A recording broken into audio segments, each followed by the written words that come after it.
Ah bonjour! Donc, avant de repartir de ce magnifique endroit, je vais vous présenter une découverte que j'ai faite récemment, qui est une plante, en fait, qui tourne comme une sorte d'arbre. C'est une plante qui semble exotique à première vue. Ça a l'air d'être une sorte de palmier, mais quand on vient du nord, on peut remarquer que c'est pas aussi exotique.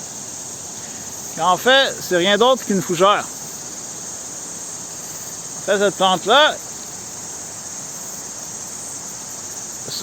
c'est une très vieille plante préhistorique qui vieille de 300 millions d'années,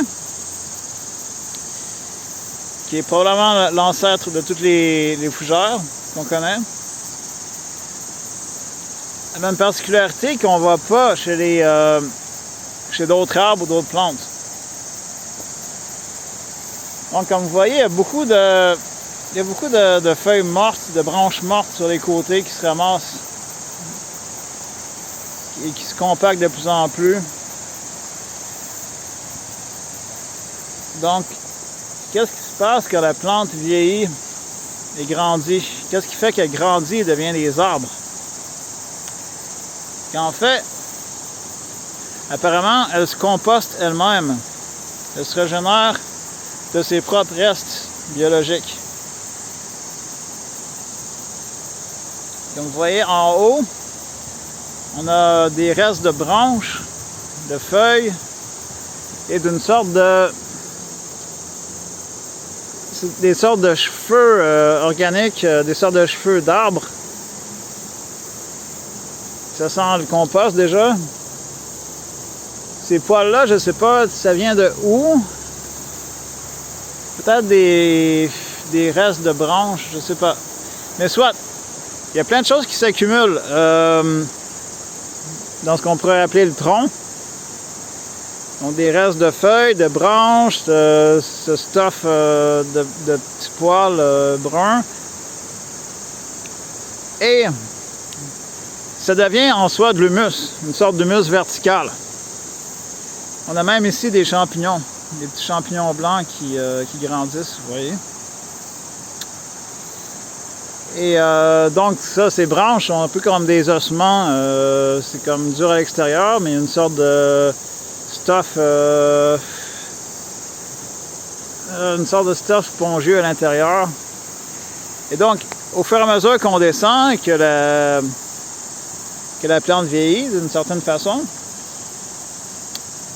eh bien, ça devient de plus en plus compact, solide et dur. Ici, c'est presque comme du bois. Ça reste quand même avec des sortes de champignons un peu partout. Donc, c'est une sorte de mélange organique super intéressant d'humus et champignons.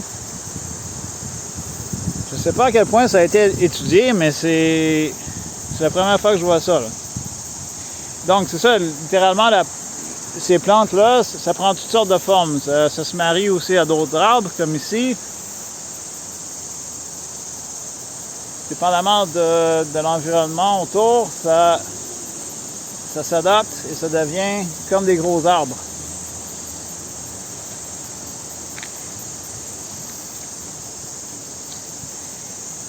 Et donc, c'est l'arbre à fougère. Une sorte de texture solide qui semble un peu creux. Ça se mélange avec la terre, avec les rochers. Et ça peut devenir assez grand. Donc, c'est pour vous montrer ça et donc bonne journée.